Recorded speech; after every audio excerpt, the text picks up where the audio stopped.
Morally gray characters are characters that don't fully fit in either the good or bad realm or spectrum. They're somewhere in the middle.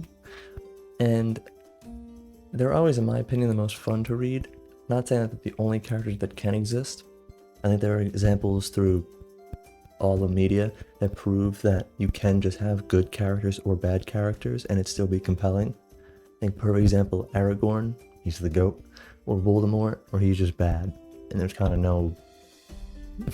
no real explanation to it, just he's evil. And I think both are cool and work for the stories that they're in. But why does that make morally gray characters compelling to read? I think because it just feels more real. Because I think all of us know individually that as good a people as we like to think that we are, we're not actually that good. We all in our hearts, even if it's just thoughts, have ideas of doing things that we know are not great.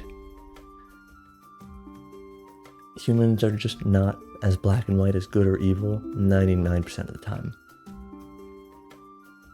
But strangely, everyone does seem to think that they are the good guy, and that's what I think makes morally gray characters convincing.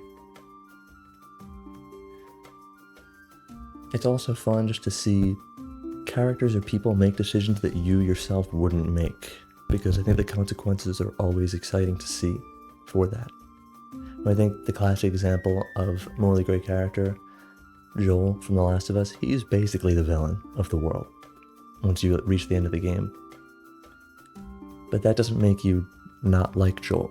If anything, I think that makes you like him more, because it shows that he's conflicted and actually making consequential decisions in this world that react to that. If he didn't save Ellie and he let her die, the world could have been saved. But Ellie's basically his daughter at that point, and you've been Joel this entire game for 10 to 15 hours, and you don't want her to die.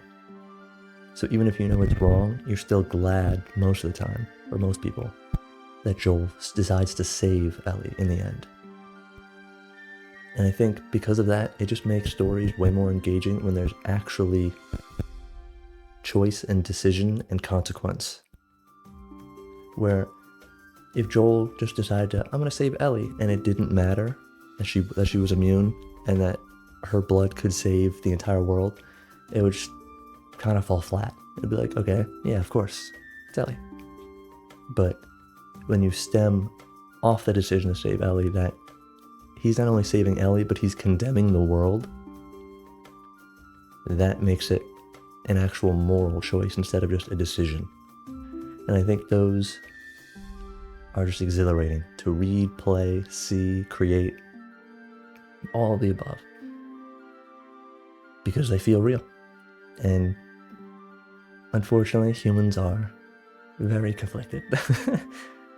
But that's what makes us so interesting and unique, and why stories still are interesting and unique and exciting to experience, even though a lot of stories are similar retellings.